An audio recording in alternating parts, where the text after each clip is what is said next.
nesta apresentação iremos abordar o tema de um artigo sobre o jejum prolongado e o seu efeito no metabolismo energético de 24 horas e a sua ritmicidade.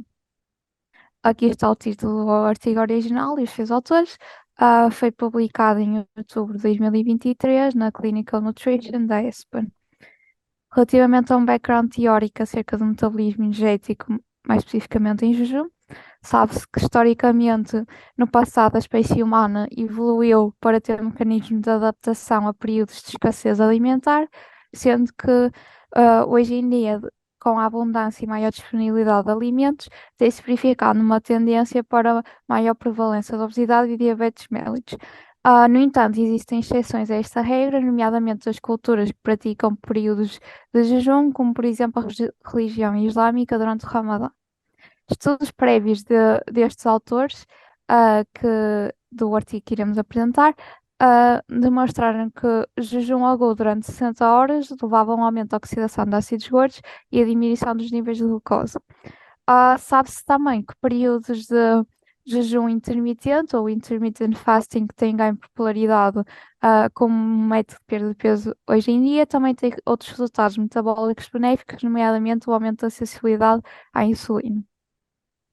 Relativamente a mecanismos fisiológicos que acontecem durante o jejum prolongado, o fígado vai desempenhar um papel principal através dos processos de glicogenólise e gluconeogênese para a manutenção dos níveis de glucose séricos.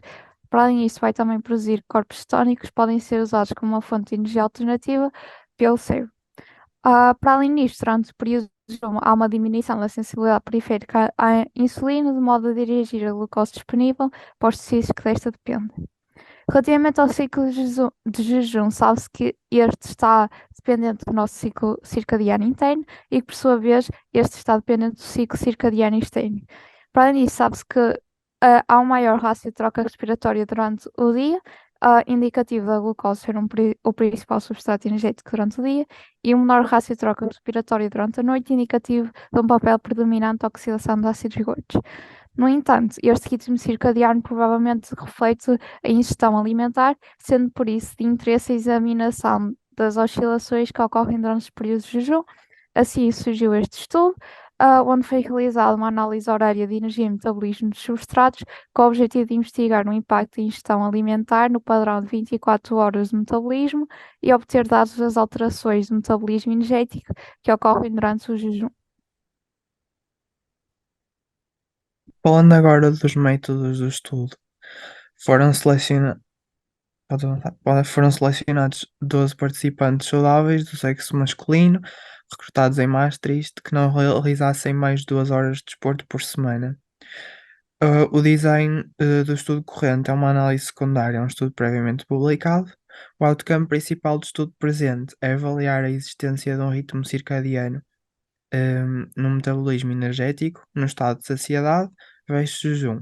No estudo prévio, os voluntários foram estudados durante 60 horas e dividiram-se aleatoriamente num grupo que ia ser o alimentado durante esse período e num grupo que não ia, ou seja, ia estar em jejum. Uma refeição padronizada foi fornecida a todos os voluntários antes da intervenção. No período de jejum, os participantes só consumiam bebidas sem calorias, e no período de alimentação, no outro grupo, os participantes recebiam todas as refeições com o valor energético correspondente ao seu gasto de energia.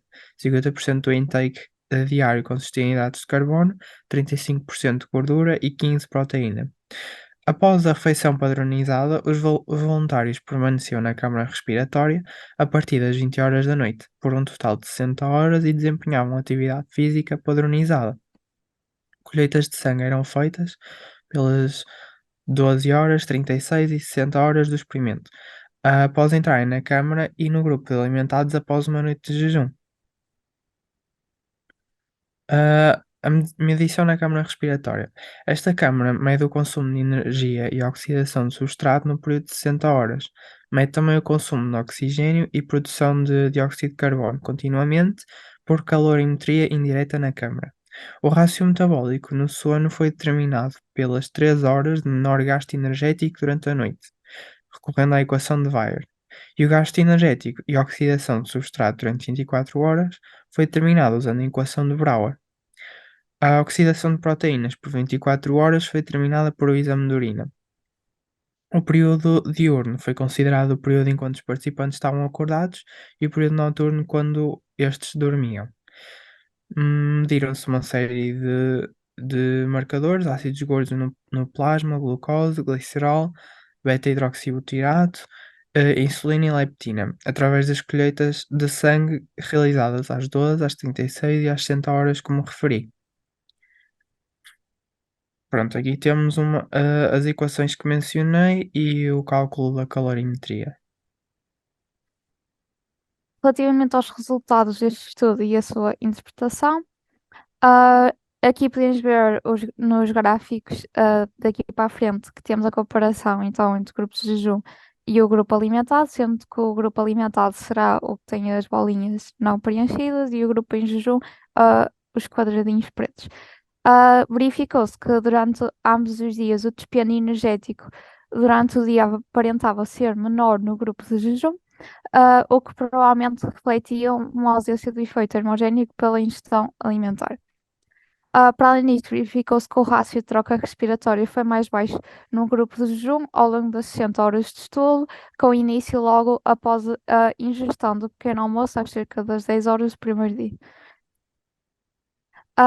Relativamente aos níveis de atividade, verificaram-se que foram mais elevadas durante o dia no grupo alimentado, mas que durante a noite foram semelhantes entre o grupo alimentado e o grupo de jejum. E pode-se verificar uns picos que correspondiam a atividade física estandardizada em ambos os grupos na câmara respiratória.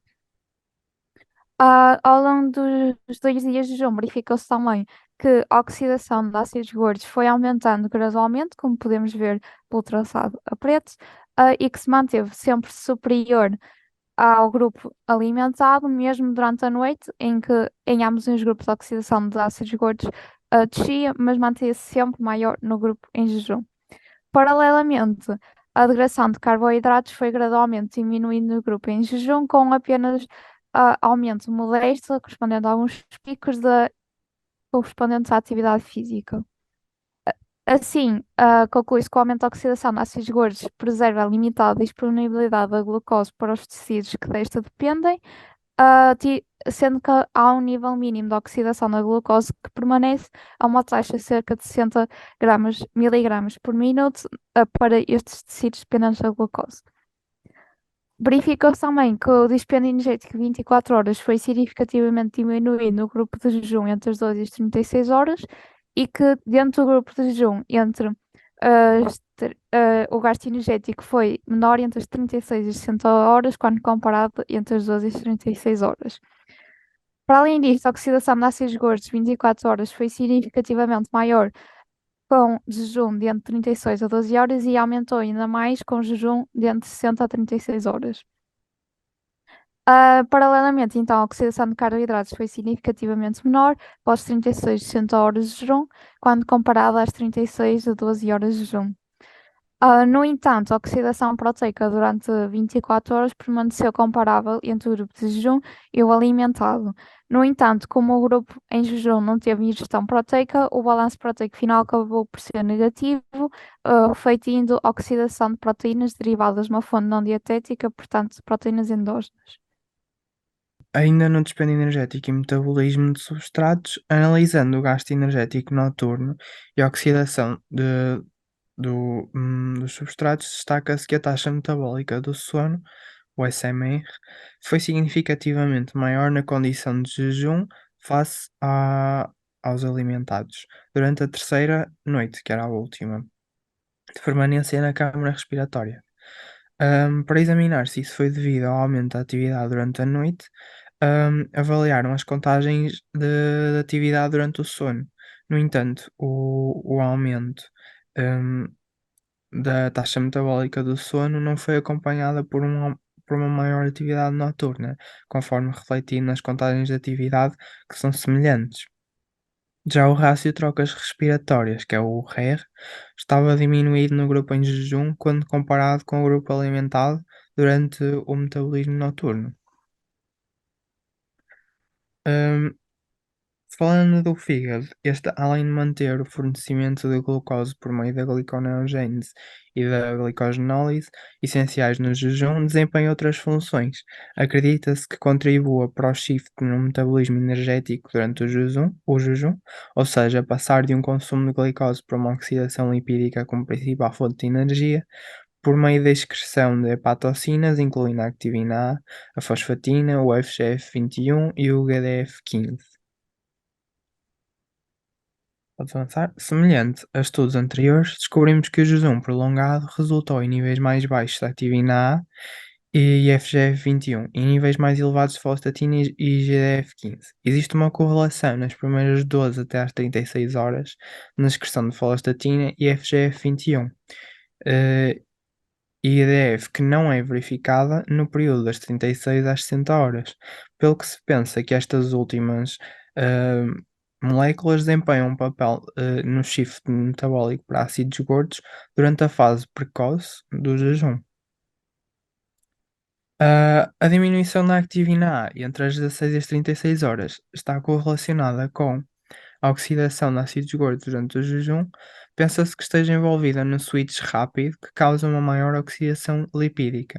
Isto pode indicar que uma aceleração da diminuição da activina A gera níveis mais altos de oxidação dos ácidos gordos, mas é necessário estudar isto mais a fundo. Já o metabolismo noturno aumenta significativamente na terceira noite do grupo em jejum, como já vimos. Este aumento pode não ser atribuído a um aumento dos gastos energéticos. Pensa-se que é devido ao aumento do stress causado pelo período de jejum prolongado. Alguns estudos mostram que o jejum prolongado aumenta níveis de epinefrina, norepinefrina e cortisol, sendo que o cortisol em particular pode justificar o aumento do gasto energético. Hum, Além disso, é uma hormona que também aumenta durante a noite. No entanto, este estudo não conseguiu medir os níveis de cortisol plasmático, pelo que não se pôde fazer esta correlação com o metabolismo noturno. Ahm, Em estudos prévios, detectou-se a presença do ritmo circadiano no gasto energético e na metabolização de substratos em homens saudáveis, com intake de várias refeições, ahm, ao longo do dia. Para determinar o gasto energético e a metabolização de substratos no período de 24 horas, este estudo comparou o perfil metabólico durante 24 horas no grupo alimentado e no grupo em jejum. Uma vez que a ingestão alimentar é essencial na manutenção do nosso relógio circadiano, esta análise foi feita com medições em alturas do dia de menor esforço físico nos indivíduos em jejum e após as refeições nos indivíduos alimentados. Se olharmos por estes gráficos, vemos que o ritmo de gasto energético é semelhante no grupo em jejum e no alimentado. Também vemos que o gasto energético nos dois grupos evolui paralelamente ao esforço físico, pelo que se depreende que é o exercício físico o responsável pelas flutuações no consumo energético. No grupo de alimentados, a oxidação de hidratos de carbono acompanha o gasto energético, pelo que se depreende que grande parte da energia advém do consumo então dos hidratos de carbono. Já no grupo de indivíduos em jejum, o gasto energético é paralelo à oxidação de ácidos gordos. Pronto, esta análise revelou que, além das variações absolutas na oxidação dos substratos, as flutuações de oxidação entre lípidos e glicose em 24 horas foram devidas ao jejum. Contudo, o ritmo circadiano para os gastos energéticos manteve-se igual nos dois grupos, e este achado é consistente com os achados de estudos prévios em voluntários saudáveis, que mostram que uma alteração no horário das refeições afeta sobretudo o tipo de substrato oxidado e, em menor grau, o gasto energético ao longo do dia, sugerindo que a ingestão alimentar, ou a ausência desta, afeta predominantemente a ritmicidade das vias metabólicas utilizadas, mas não a ritmicidade dos gastos energéticos ao longo do dia. Pronto, isto foram outros resultados que não foram propriamente discutidos no artigo, mas iam de encontro às expectativas. Se uma grama de glicogênio armazena 3 gramas de água, hum, é normal que ao perder glicogênio houvesse uma perda ponderal. E esta foi verificada sobretudo no primeiro dia de jejum, que, como vimos, hum, é no início deste período que há um maior consumo de hidratos de carbono. Por outro lado, os níveis circulatórios de glicerol e de beta-hidroxibutirato estavam marcadamente aumentados no jejum comparados ao alimentado, o que também faz sentido porque há uma maior oxidação lipídica. Por fim, há umas conclusões que retiramos deste estudo. O jejum prolongado leva ao switch rápido para a maior oxidação de ácidos gordos. O aumento gradual da oxidação de ácidos gordos, com um pico às 50 horas de jejum, hum, e com a oxidação de carboidratos a diminuir até ao nível mínimo, e um dispêndio energético aparenta ter um ritmo circadiano independente da ingestão alimentar. O ritmo circadiano da oxidação de substratos aparenta ser devido à ingestão alimentar. Pronto, esta foi a nossa apresentação.